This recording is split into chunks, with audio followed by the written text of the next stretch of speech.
Good evening friends, आप सबों का हमारे चैनल एके ट्यूटोरियल्स में स्वागत है। आज जो टॉपिक हम स्टडी करने जा रहे हैं उसका नाम है ब्रह्मपुत्र नदी तंत्र। यह जो है भूगोल से संबंधित टॉपिक है, ज्योग्राफी से रिलेटेड, जो हमारा ड्रेनेज सिस्टम, ठीक है, अपवाह तंत्र जो चैप्टर था उसका हमने पहला वीडियो डाल रखा है, गंगा नदी तंत्र, ठीक है, इसका डाल चुके हैं वीडियो। अगर वो वीडियो आपने नहीं देखा है तो प्लेलिस्ट में जाके देख लीजिए पहले। और ये जो है हमारा दूसरा वीडियो है उसी कड़ी में, ब्रह्मपुत्र नदी तंत्र। आइए तो हम ब्रह्मपुत्र नदी तंत्र के बारे में पढ़ते हैं। तिब्बत से निकलने वाली यरलुंग जंगबो नदी को भारत में ब्रह्मपुत्र नदी के नाम से जाना जाता है। कह रहा है कि तिब्बत, ठीक है, चाइना, चीन, तिब्बत से निकलने वाली यरलुंग जंगबो नदी को भारत में ब्रह्मपुत्र नदी के नाम से क्या किया जाता है, जाना जाता है। तिब्बत से एक नदी निकलती है जिसका नाम है यरलुंग जंगबो, ठीक है। यही नदी जब भारत में आती है तो इसका नाम बदल जाता है, इसका नाम हो जाता है ब्रह्मपुत्र। यह पश्चिमी तिब्बत के आंगसी ग्लेशियर से निकलती है। यह जो नदी है ब्रह्मपुत्र नदी, यह पश्चिमी तिब्बत के आंगसी ग्लेशियर से क्या करती है, निकलती है। यहाँ पर जैसे देखिए मैप में, यहाँ है यरलुंग जंगबो, यहीं से स्टार्ट होता है निकलना। यह हिमालय के समानांतर पूर्व की ओर बहती है। हिमालय के पैरेलल डायरेक्शन में इधर बहती है, इधर से निकली ऐसे इधर बही। ये हिमालय हो गया, मान लो, इसके पैरेलल यह हिमालय के समानांतर पूर्व की ओर बहती है। नामचा बड़वा शिखर के पास पहुंचकर यह अंग्रेजी के यू अक्षर जैसा मोड़ बनाकर भारत के अरुणाचल प्रदेश में दिहांग नाम से प्रवेश करती है। कहता है जब यह नामचा बड़वा शिखर के पास पहुंच जाती है तो यह अंग्रेजी का जो यू आकार है, यू शेप ले लेती है, और यू शेप लेने के बाद भारत के अरुणाचल प्रदेश में प्रवेश कर जाती है। और अरुणाचल प्रदेश में इस नदी का नाम हो जाता है दिहांग। बहुत बार ये प्रश्न पूछा गया है कि अरुणाचल प्रदेश में ब्रह्मपुत्र नदी का क्या नाम है, तो दिहांग नाम, ठीक है। दिहांग नदी जो है वो ब्रह्मपुत्र नदी का ही नाम है। भारत के अरुणाचल प्रदेश में वही लिखा है कि नामचा बड़वा शिखर, यहाँ देखिए मैप में नामचा बड़वा कहीं लिखा होगा, पहाड़ नहीं लिखा है इसमें, इस मैप में, बट आप देख सकते हैं अरुणाचल प्रदेश तो आप पहचान रहे होंगे। इधर से बहा और यू आकार का टर्न ले लिया, टर्न लेके अरुणाचल प्रदेश में घुस जाता है, ठीक है। यहाँ ब्रह्मपुत्र, दस्तिस्ता, मेघना, होली, पद्मा, बराक, लोहित, तो खैर ठीक है, यहाँ नहीं दिया उस पहाड़ का। आप मैप में, आप एटलस में सर्च करके देखिएगा या गूगल मैप में कि नामचा बड़वा जो शिखर है, जो पीक है, चोटी भी उसको बोल सकते हैं, माउंटेन, तो वो किधर है। नामचा बड़वा शिखर के पास पहुंचकर यह अंग्रेजी के यू अक्षर जैसा मोड़ बनाकर भारत के अरुणाचल प्रदेश में दिहांग नाम से प्रवेश करती है। आगे असम प्रदेश में इसे ब्रह्मपुत्र नाम से जानते हैं। आगे असम प्रदेश में इसे ब्रह्मपुत्र नाम से जानते हैं। बांग्लादेश में इसे जमुना नदी के नाम से संबोधित किया गया है। बांग्लादेश में इसे जमुना नदी के नाम से क्या किया गया है, संबोधित किया गया है। तो अलग अलग जगह अलग अलग नाम है। यही ब्रह्मपुत्र का नाम अरुणाचल प्रदेश में दिहांग है, बांग्लादेश में है जमुना नदी, फिर यह तिब्बत से निकलती है यरलुंग जंगबो नदी। बांग्लादेश में इसे जमुना नदी के नाम से संबोधित किया गया जाता है। ब्रह्मपुत्र, सतलज और सिंधु नदियों का स्रोत तिब्बत के मानसरोवर के झील के पास में ही स्थित है। कह रहा है ब्रह्मपुत्र, सतलज और सिंधु नदी का जो सोर्स है, जो स्रोत है, वो तिब्बत के मानसरोवर झील के पास में स्थित है। जो तिब्बत है उसका जो मानसरोवर झील है उसी के पास क्या है, स्थित है। तिब्बत में उद्गमित होने वाली ब्रह्मपुत्र, इरावदी और मेकांग नदियाँ अपने ऊपरी पाटों में संकीर्ण और समानांतर पर्वत श्रेणियों से होकर प्रवाहित होती है। अरे तिब्बत में जो बहने वाली नदी है, जो उद्गमित होने वाली जो नदी है, ब्रह्मपुत्र, इरावदी और मेकांग, ये नदियाँ अपने ऊपरी पाटों में संकीर्ण हो जाती हैं और समानांतर पर्वत श्रेणियों से होकर प्रवाहित होती हैं। ब्रह्मपुत्र, इरावदी और मेकांग नदियाँ अपनी ऊपरी पाटों में संकीर्ण और समानांतर पर्वत श्रेणियों से होकर बहती हैं, प्रवाहित होती हैं। ब्रह्मपुत्र को तिब्बत में सांगपो या सापू के नाम से जाना जाता है। ब्रह्मपुत्र को तिब्बत में सांगपो या सापू के नाम से जाना जाता है। ब्रह्मपुत्र की प्रमुख सहायक नदियां हैं जयमौली, तिस्ता नदी आपने सुना होगा, कामेंग, सुबनसिरी, धनसिरी, दिहांग, दिबांग, पगलादिया, जिया भड़ेली, संकोस और लोहित हैं। बहुत सारी नदियों के नाम पे ट्रेन का नाम होता है, जैसे तिस्ता तोरसा एक्सप्रेस, लोहित एक्सप्रेस, पहाड़ नदी, इन सब के नाम पर ट्रेन का नाम चलाया जाता है। ठीक है, ब्रह्मपुत्र मेल भी एक ट्रेन है, ब्रह्मपुत्र मेल। ठीक है, आसाम जो गए होंगे तो ब्रह्मपुत्र नदी देखे होंगे। ब्रह्मपुत्र को तिब्बत में सांगपो या सापू के नाम से जाना जाता है। ब्रह्मपुत्र की प्रमुख सहायक नदियाँ जयमौली, तिस्ता, कामेंग, सुबनसिरी, धनसिरी, दिहांग, दिबांग, पगलादिया, जिया भड़ेली, संकोस और लोहित हैं। लोहित नदी पूर्वी तिब्बत की जयाल चू पर्वत श्रेणी से निकलती है। लोहित नदी जो है वो पूर्वी तिब्बत की जयाल चू पर्वत श्रेणी से क्या होती है, निकलती है। यह नदी अरुणाचल प्रदेश तथा असम में बहती है। यह नदी जो है, ब्रह्मपुत्र नदी जो है, वह अरुणाचल प्रदेश तथा असम में क्या होती है, बहती है। सुबनसिरी नदी का उद्भव हिमालय क्षेत्र से होता है। फिर है सुबनसिरी नदी जो है, उसका उद्भव हिमालय क्षेत्र से होता है। यह असम, अरुणाचल प्रदेश तथा तिब्बत क्षेत्र चीन में बहती है। ठीक है, सुबनसिरी नदी का उद्भव हिमालय क्षेत्र से होता है। यह असम, अरुणाचल प्रदेश तथा तिब्बत क्षेत्र चीन में बहती है। बराक नदी मणिपुर पहाड़ी से निकलकर मिजोरम तथा असम से बहती हुई बांग्लादेश में प्रवेश कर जाती है। बराक नदी मणिपुर पहाड़ी से निकलकर मिजोरम तथा असम से बहती हुई बांग्लादेश में प्रवेश कर जाती है।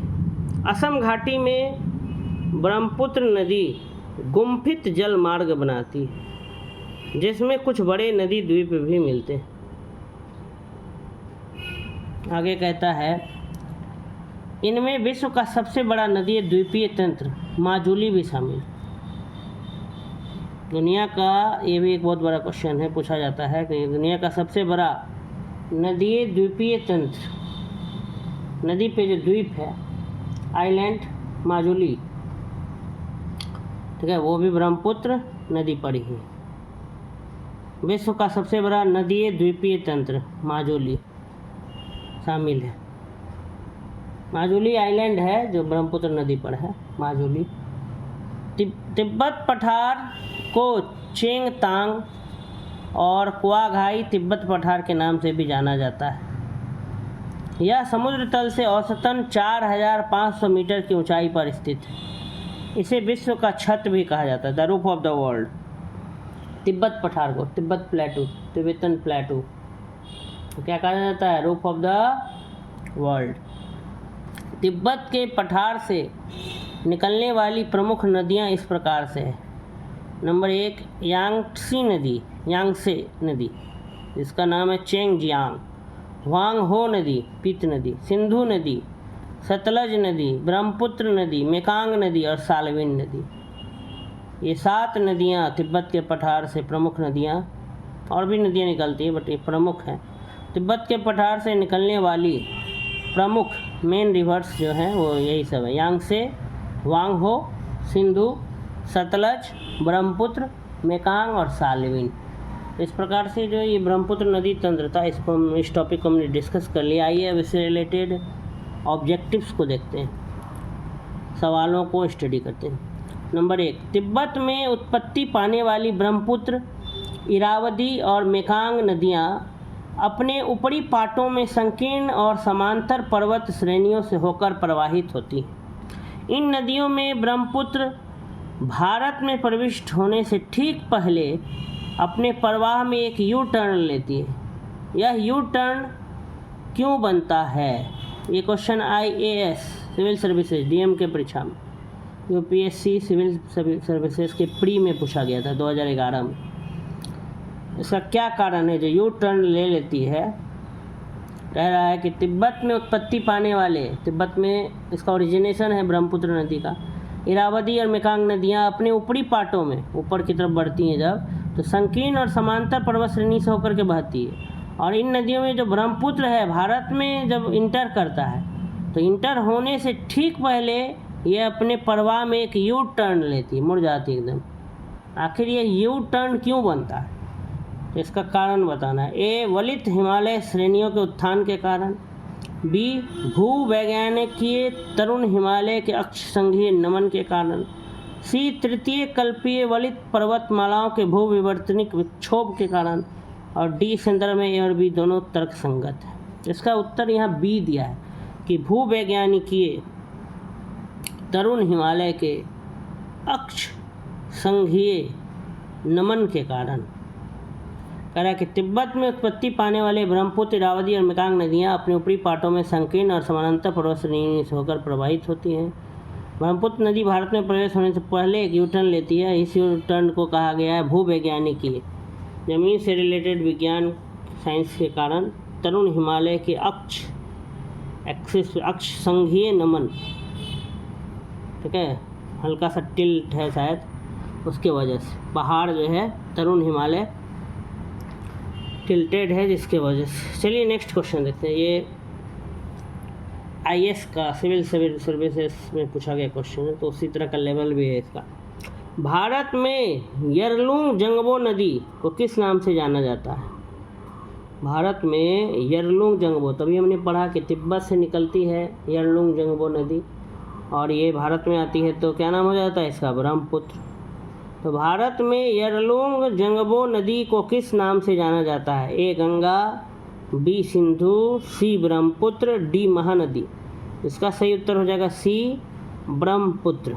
ये BPSC 56 से लेकर 59 प्री में 2015 में पूछा है। अभी BPSC 71 आने वाला है, तो ये 59 में पूछा गया था। तिब्बत में मानसरोवर झील के पास जिस नदी का स्रोत है वह है A, Brahmaputra, B, Sutlej, C, Sindhu, D, उपयुक्त सभी।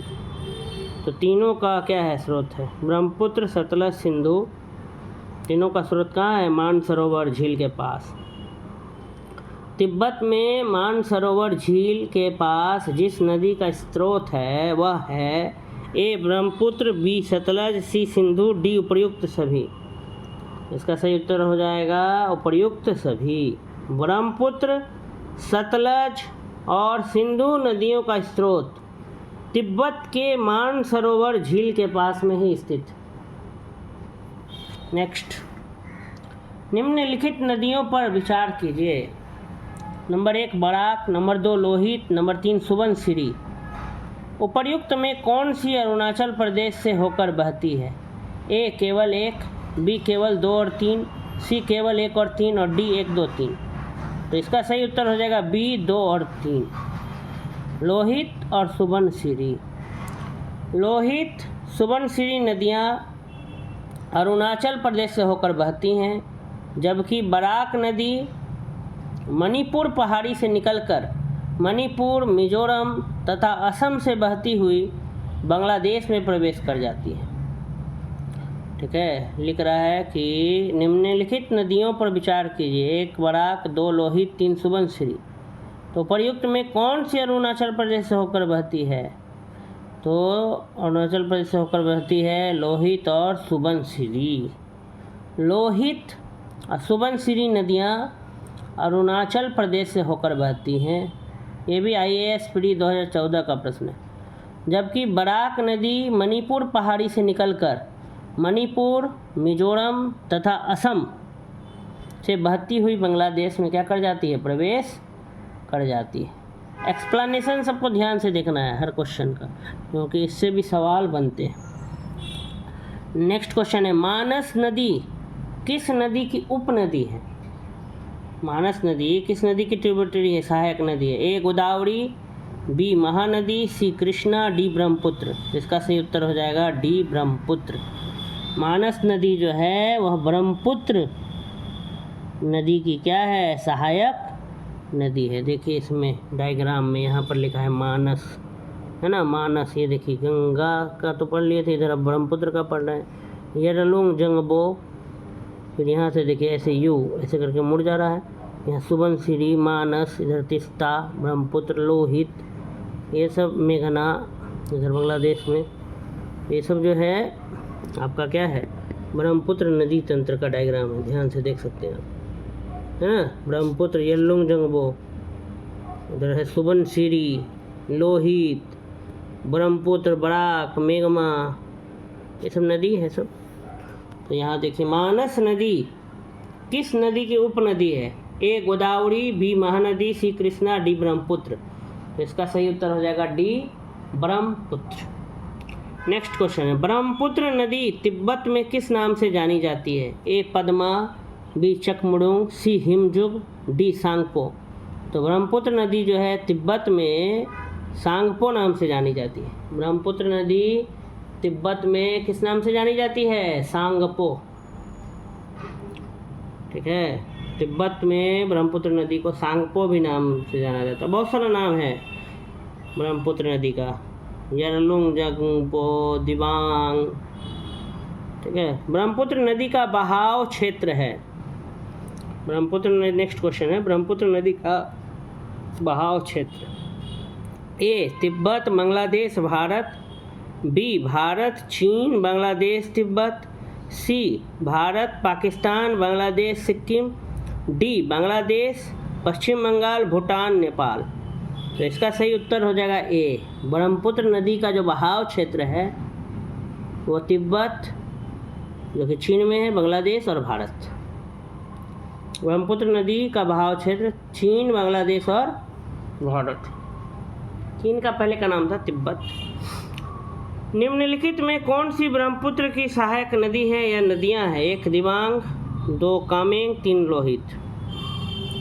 केवल 1 या केवल 2 और 3, या केवल 1 और 3, या केवल 1, 2 या सभी 1, 2, 3। इसका सही उत्तर हो जाएगा, क्या हो जाएगा? सभी 1, 2 और 3।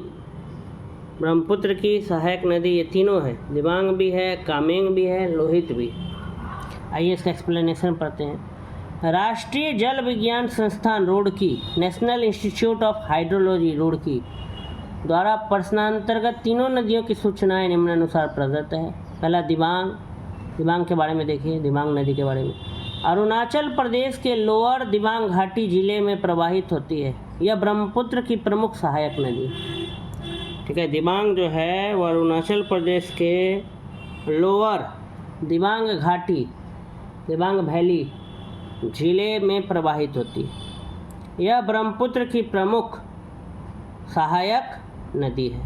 नेक्स्ट है कामेंग, अरुणाचल प्रदेश के तवांग जिले में पूर्वी हिमालय की पहाड़ियों से उद्गमित यह नदी अरुणाचल प्रदेश में कामेंग नाम से तथा असम में जिया भारेली नाम से जानी जाती है। यह भी ब्रह्मपुत्र की प्रमुख सहायक नदियों में से एक है।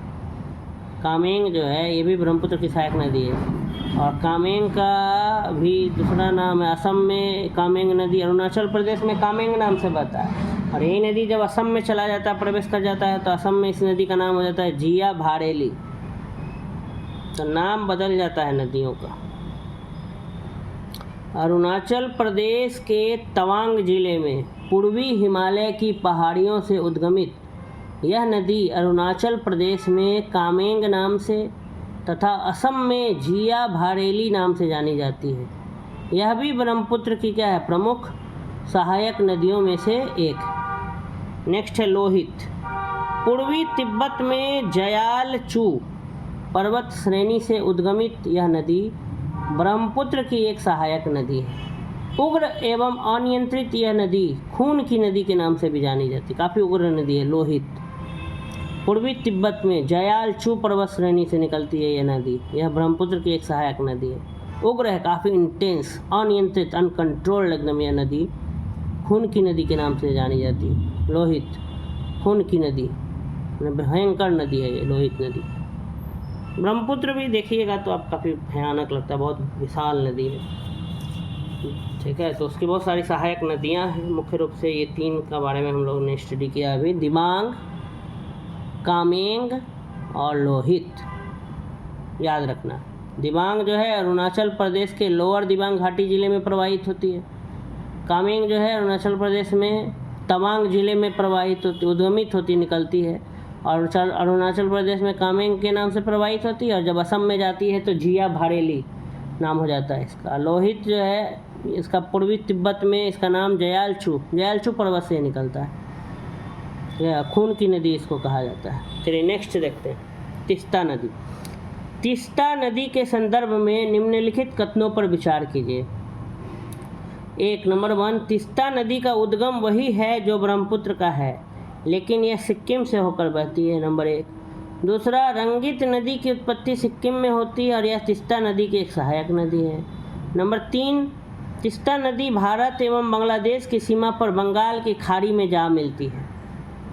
तो इसमें कह रहा है कौन कौन सही है, उपर्युक्त कथनों में कौन सा सही है। ए केवल 1 और 3, बी केवल 2, सी केवल 2 और 3 और डी 1, 2, 3। इसका सही उत्तर हो जाएगा बी केवल 2। केवल 2 जो है वो सही है और बाकी दोनों गलत है। रंगित नदी की उत्पत्ति सिक्किम से होती है और यह तीस्ता नदी की क्या है, एक सहायक नदी है। ये बात सही लिखा है कि रंगित नदी की उत्पत्ति सिक्किम में होती है और यह तीस्ता नदी की एक क्या है, सहायक नदी है। तीस्ता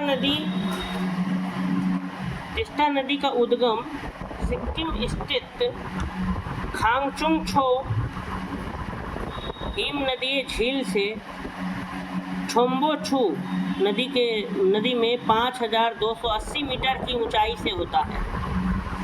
तीस्ता नदी का जो उद्गम है वो सिक्किम स्थित खांगचुंगछो हिम नदी झील से छोम्बोछू नदी में के रूप में 5280 मीटर की ऊंचाई से होता है। ब्रह्मपुत्र नदी का उद्गम स्थल पश्चिमी तिब्बत में स्थित आंगसी हिमनद से। इस प्रकार कथन एक गलत है। तो ब्रह्मपुत्र नदी का उद्गम स्थल है आंगसी ग्लेशियर, जबकि तीस्ता नदी का उद्गम स्थल है खांगचुंगछो। ठीक है, ये सब नाम तो अलग है। दूसरा कथन जो है वो सही है कि रंगित नदी का उद्गम जो है वो सिक्किम में होता है और यह नदी तीस्ता नदी की एक क्या है, सहायक है। तो दूसरा जो कथन था वो सही था। तीसरा कथन है वो भी गलत है। तीसरा कथन के बारे में कहा है कि तीस्ता नदी भारत के सिक्किम और पश्चिम बंगाल से होती हुई बांग्लादेश में ब्रह्मपुत्र से मिलती हुई बंगाल की खाड़ी में गिरती है। यहाँ सिर्फ लिखा है तीस्ता नदी भारत बांग्लादेश की सीमा पर बंगाल की खाड़ी में जा मिलती है, ऐसा बात नहीं है। तीस्ता नदी भारत के सिक्किम और पश्चिम बंगाल से होती हुई बांग्लादेश में पहुँचती है, फिर ब्रह्मपुत्र से मिलती हुई तब बंगाल की खाड़ी में क्या होती है, गिरती है। तो ये टोटल तीस्ता नदी के बारे में हम लोग स्टडी कर लिए इस ऑब्जेक्टिव के माध्यम से। चलिए नेक्स्ट क्वेश्चन, निम्नलिखित नदियों में से किनके स्रोत बिंदु लगभग एक ही हैं? ए ब्रह्मपुत्र और गंगा, बी तापी और व्यास, सी ब्रह्मपुत्र और सिंधु, डी सिंधु और गंगा। तो इसका सही उत्तर हो जाएगा सी ब्रह्मपुत्र और सिंधु। ब्रह्मपुत्र एवं सिंधु नदियों का उद्गम तिब्बत का पठार है। ब्रह्मपुत्र और सिंधु नदी दोनों का जो उद्गम स्थल है वो तिब्बत का क्या है, पठार। इसको पूरी दुनिया का क्या कहा जाता है, छत कहा जाता है तिब्बत प्लेटू को, रूफ ऑफ द वर्ल्ड। वहीं से बहती है ब्रह्मपुत्र और सिंधु। चलिए, नीचे दो कथन दिए गए हैं जिसमें एक को अभिकथन और दूसरे को कारण कहा गया है। तो अभिकथन में देखिए क्या लिखा है, तीस्ता नदी पहले गंगा की सहायक नदी थी, आजकल वह ब्रह्मपुत्र की सहायक नदी है। और कारण में दिया है, नदी अपहरण हिमालय की नदियों का एक प्रमुख गुण है। तो ऐसा सही बात है या गलत बात है, ये देखते हैं। ऐतिहासिक रूप से तीस्ता नदी गंगा नदी प्रणाली का ही अंग थी, सही बात कह रहा है। एसेशन भी सही है, रीजन भी सही है, दोनों ही बातें सही कही गई है। नदी का भी अपहरण हो जा रहा है, ये देखिए। ऐतिहासिक रूप से तीस्ता नदी गंगा नदी प्रणाली का अंग थी तथा दक्षिण की ओर प्रवाहित होते हुए लगभग 1787 ईस्वी में आई बाढ़ के पश्चात इसने अपना मार्ग बदल लिया, रास्ता बदल लिया। नदी को रास्ता बदलते हुए आपने सुना होगा, और दक्षिण पूर्व की ओर विस्थापित होकर ब्रह्मपुत्र नदी प्रणाली में शामिल हो गई। नदी अपहरण हिमालय की नदियों का एक प्रमुख गुण है। यह एक प्राकृतिक प्रक्रम है जिसके द्वारा एक प्रबल नदी अपने शीर्ष की ओर अधिक अपरदन करके अपने समीप प्रवाहित होने वाली अन्य नदी के जल को अपनी धारा में क्या कर लेती है, मिला लेती है। ये 2021 का प्रश्न था, UPPCS Uttar Pradesh public service commission में। ऐतिहासिक रूप से तीस्ता नदी जो थी वो गंगा नदी प्रणाली सिस्टम का अंग थी तथा दक्षिण की ओर प्रवाहित होते हुए लगभग 1787 ईस्वी में आई बाढ़ के पश्चात इसने अपना रास्ता बदल लिया था और दक्षिण पूर्व की ओर विस्थापित होकर ब्रह्मपुत्र नदी प्रणाली में क्या हो गई थी, शामिल हो गई। तो इस प्रकार जो है हमारा जो ब्रह्मपुत्र नदी तंत्र है वो यहीं पर समाप्त होता है। अगर आपको मेरा वीडियो पसंद आया तो आप सब्सक्राइब करें, लाइक करें और अधिक से अधिक लोगों तक मेरी वीडियो पहुंचाएं। धन्यवाद।